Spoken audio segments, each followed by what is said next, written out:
How to fix Instagram Reels not working on iPhone. Hello everybody, welcome back to the channel. In this video today, I'll guide you through the steps on how you can fix Instagram Reels not working on iPhone.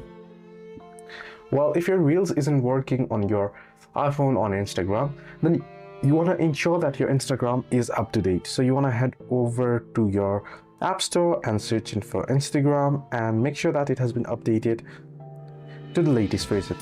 Now sometimes certain glitches appear on the app if you haven't updated, or when certain glitches appear, the developers release update to fix them. So you want to make sure it is updated to the latest version.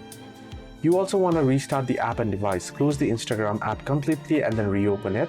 You can also restart your iPhone by turning it off and then back again.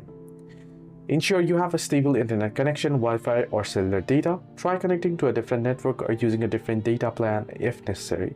If you are on iOS, you'll need to uninstall and reinstall the application to clear the cache.